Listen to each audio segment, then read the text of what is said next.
আলাইকুম ভিউয়ার্স, আমি Parvez Ahmed Dhaka stock market চ্যানেলে স্বাগতম। আশা করি আল্লাহর অশেষ রহমতে সকলে ভালো আছেন, সুস্থ আছেন। তো আজকে আলোচনা করব এসএস স্টিল নিয়ে। বিগত বছর 2024-এ আমরা দেখতে পাইছি যে মার্কেট মোটামুটি সবার পোর্টফোলিওটাই নেগেটিভ ছিল। 2025 সালে আমরা মোটামুটি একটা নেগেটিভ বলা যায়। এই পর্যন্ত যতটুকু কারেকশন হয়েছে মার্কেট ভালোই নেগেটিভ বলা যায়, ঠিক আছে। তো এর মধ্যে কয়েকটি কোম্পানি যেগুলো বাজে পারফরমেন্সের তালিকায় আছে, সেগুলো কিন্তু বাজে পারফরমেন্স করতেছেন। আর যেগুলো ভালো পারফরমেন্স করার কথা তাদের প্রাইস তেমন না বাড়লেও আমরা প্রাইসটা মোটামুটি একটা বলতে পারি যে আনচেঞ্জড অবস্থায় আছে। তো গতকালকে আমি একটা প্রতিবেদন দেখলাম বিজনেস স্ট্যান্ডার্ডে, যে জায়গায় বলা হচ্ছে যে এসএস স্টিলের তার শেয়ার ইকুইটি যতটুকু আছে তার চেয়ে 250% উপরে দেনা আছে, ঠিক আছে।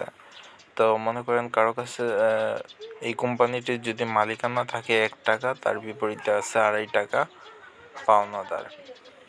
সো এটা খুব বিপজ্জনক একটা সংবাদ, যার পরিপ্রেক্ষিতে আজকে আমরা দেখতে পেলাম যে একসময় প্রায় 9%-এর কাছাকাছি, অর্থাৎ ফুললি নেগেটিভ হয়ে গেছিল।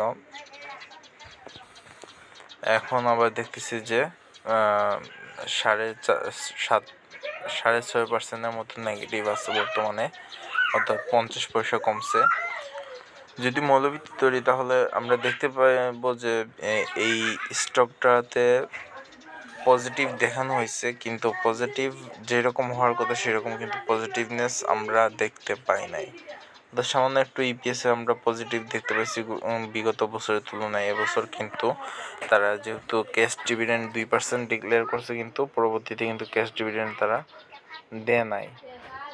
তো এই কোম্পানির মধ্যে অবশ্যই কোনো সমস্যা আছে, যার জন্য তারা ক্যাশ ডিভিডেন্ড দেখাইছে দিবে, কিন্তু এখন পর্যন্ত দেয় নাই। যদি দিয়ে দিত তাহলে এই সমস্যাটা এটা জেড ক্যাটাগরিতে থাকতো না।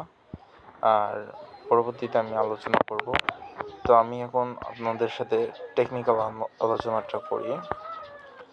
জানেন 2023 সালে আমাদের এই স্টকটাতে ফ্লোর প্রাইস ছিল, ফ্লোর প্রাইস সম্ভবত 16 টাকার কাছাকাছি ছিল। সো দীর্ঘদিন 16 টাকায় সে জিম্মি ছিল। 2024 সালে জানুয়ারি মাসে যখন ফ্লোর প্রাইসটা তুলে দেওয়া হলো 16 টাকা থেকে, সে সরাসরি চলে আসলো 10 টাকার কাছাকাছি। দেন সেই জায়গা থেকে সে মুভ করে 15 টাকা, 15.5 টাকা যায়, পরে আবার কমে 12 টাকা, 12.5 টাকা আসে এবং আবার 16 টাকা পর্যন্ত যায়। অর্থাৎ তার ফ্লোর প্রাইস যতটুকু ছিল সেই পর্যন্ত সে কিন্তু একবার গেছে, যার পরে সে কন্টিনিউয়াসলি ফল করে। 2024 আমরা জানি যে মার্চ এপ্রিল মাসে প্রচুর নেগেটিভ ছিল মার্কেট, ঠিক আছে, এবং জুন জুলাই পর্যন্ত এটা কন্টিনিউয়াস ছিল। তারপরে কিছুটা স্টেবল হয়েছে, তারপরে মার্কেট আবার ফল করছে। সো যদি বলি এই সময় যদি বলি, যদি এটা আমরা যদি বলতে চাই যে এটা সর্বনিম্ন কত পর্যন্ত আসতে পারে, এটা আসলে কেউ বলতে পারবে না। তবে যেহেতু এর আগে 2024-এ তার সর্বনিম্ন লোয়েস্ট যেটা ছিল সেটা হচ্ছে 6 টাকা 90 পয়সা।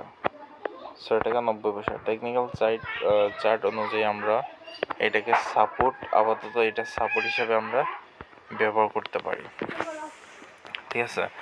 আর হাইয়েস্টটা যদি আমরা ধরি, রেজিস্ট্যান্সটা আমাদের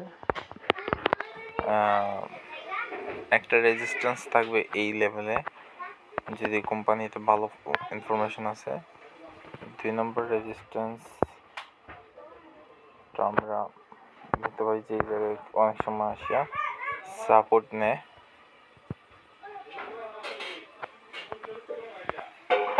এবং 3 নম্বর যদি বলি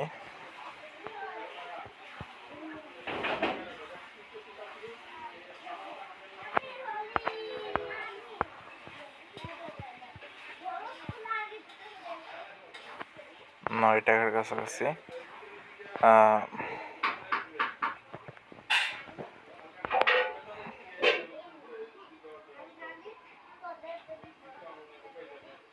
তবে আমার কাছে যেটা মনে হয় মার্কেট বর্তমানে যে অবস্থা আছে যে কন্ডিশনে আছে সে ৳60.80 উপরে ওটা বেশ টাফ হবে আমার কাছে মনে হয়। ৳60 80 থেকে নিয়ার অ্যাবাউট ৳7 ৳6.80 ৳6.80 থেকে ৳60 এই ৳1 মধ্যে আমার কাছে মনে হচ্ছে যে মার্কেটটা কিছুদিন আপ ডাউন করবে। দেন হয়তো বা যেই নিউজ আছে সেই নিউজের বেসিসে যদি অ্যাকচুয়ালি কাজ হয় তাহলে কিন্তু মার্কেটে আরও বেশি ফল আসার সম্ভাবনা আছে, কারণ এটা কেউ কনফার্মেশন দিতে পারবে না যে এই স্টকটা এই জায়গায় থাকবে বা এর চেয়ে উপরে উঠবে না বা নিচে নামবে না।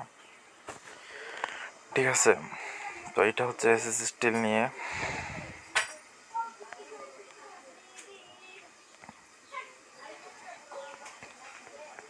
যদি আমরা নেট দেখি, আমরা দেখতে পাচ্ছি যে মার্কেটটা নেগেটিভ ট্রেন্ড লাইন ফলো করতেছে বিগত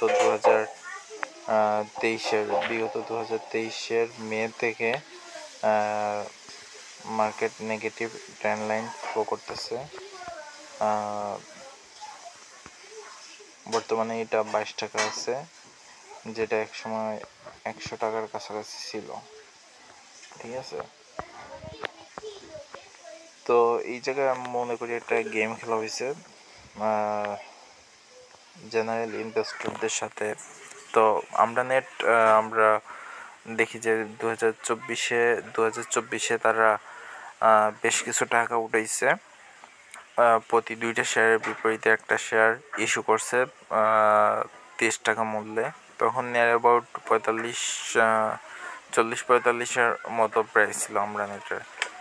সো এই সুযোগে তারা টাকাটা উঠায়। কোম্পানি ফাইন্যান্সিয়াল ডাটা কিন্তু তেমন একটা পজিটিভ না। মাঝখানে যে পজিটিভনেস দেখছি আমার মনে হচ্ছে সেটা তারা ইচ্ছাকৃতভাবে ফাইন্যান্সিয়াল ডাটাটা পজিটিভ দেখাইয়া মার্কেট থেকে টাকাটা তুলে নিয়ে গেছে, এবং এই জায়গায় অবশ্যই থার্ড পার্টি ইনভলভ ছিল, যাদের সহযোগিতায় কোম্পানিটি অনেক টাকা জেনারেল ইনভেস্টরদের কাছ থেকে নিয়ে গেছে। তো আমি যেটা বলছিলাম যে মার্কেটে বর্তমানে আমরা নেট তার নেগেটিভ ট্রেন্ড লাইন ফলো করতেছে। ৳22 তার ঐতিহাসিকভাবে লোয়েস্ট প্রাইসে অবস্থান করতেছে। ঠিক আছে, যেহেতু নেগেটিভ ট্রেন্ড লাইন ফলো করতেছে, আমি এই স্টকটাতে বাই বা সেলের কোনো পরামর্শ দিব না। সো আমরা নিউজ এইটাই চলে আসলাম। নিউজে আমরা দেখতে পাচ্ছি যে United commercial bank announced plan to auction assets of publicly listed SS Steel Limited bid to recover an outstanding ৳290 কোটি। তো ইউসিবি ব্যাংক ৳290 কোটি পাওয়ার জন্য সে একটা অকশন ডাকছে, যেই জায়গায় সে এই কোম্পানিটার কিছু সম্পদ বিক্রি করার জন্য চেষ্টা করবে। তো আমরা দেখি ইউসিবি ব্যাংকের কাছে সে ৳290 কোটি ইউসিবি ব্যাংক তার কাছে পায়। তারপরে আপনি যদি দেখেন ৳167 কোটি এশিয়া ব্যাংক পায়। তারপরে আপনারা যদি দেখেন major lender national bank, UCB bank, bank Asia, AB bank, trust bank, অর্থাৎ 5টা ব্যাংকের কাছ থেকে সে কিন্তু অলরেডি লোন নেওয়া আছে এবং সে এটা রিকভার করতে পারতেছে না। তারপরে stock performance downgraded to Z category for failing to disburse dividend না দেওয়ার জন্য সে জেট ক্যাটাগরিতে গেছে। দ্য শেয়ার ক্লোজ 1.27%, 60 টাকা 80 পয়সা। তো আমার কাছে যেটা মনে হয় যে এই স্টকটা যদি গ্যাম্বলিং না হয় আর রিয়েলি যদি এটা ট্রেড হয়, তো 60 টাকা 80 পয়সা যাওয়া আগামী দিনগুলোতে বেশ টাফ হয়ে যাবে। তার ফাইন্যান্সিয়াল পারফরমেন্সের দিকটা যদি আমরা দেখি, এটা একটা আমার কাছে মনে হয় যেন একটা কনফিউজিং এরিয়া বানানো হয়েছে। তার রেভিনিউ দেখাচ্ছে যে 62% সে গ্রোথ করছে, সেই জায়গায় সে রেভিনিউ হয়েছে 2407 কোটি টাকা, যেখানে তার ইনকাম প্রফিট হয়েছে মাত্র 5,55,00,000। সো 2400 কোটি টাকা সে রেভিনিউ করে মাত্র 5 কোটি 5.5 কোটি টাকা সে প্রফিট করছে। এটা একটা আনবিলিভেবল। তাহলে বোঝা যাচ্ছে যে কোম্পানির ভিতরে অবশ্যই মেজর কোনো প্রবলেম আছে, যার জন্য সেটা প্রফিটেবল হইতে পারতেছে না। আর প্রফিটেবল না হইতে পারলে এতগুলো লোন তার পক্ষে রিকভার করা সম্ভব না। আর যদি হ্যাঁ, এই যে দেখেন, দেখা যাচ্ছে যে 250% higher than shareholder equity, তার লোনটা 250%-এর উপরে বেশি আছে। তো আরও এই যে নিউজ আছে সেগুলো আপনারা পড়লে বুঝতে পারবেন যে এই কোম্পানিটা আরও কত লোন আছে অন্যান্য লেন্ডারদের কাছে। এবং এই যে বলা আছে যে কোম্পানির যে চেয়ারম্যান তার সাথে যোগাযোগ করার চেষ্টা করছে ইউসিবি ব্যাংক, অন্য ব্যাংক, বাট তারা কোনো রেসপন্স করে নাই।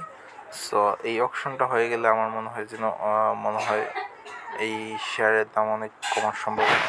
সো সবাই সাবধান এবং সতর্ক থাকবেন, ভালো মতো বিনিয়োগ করবেন। আল্লাহ হাফিজ।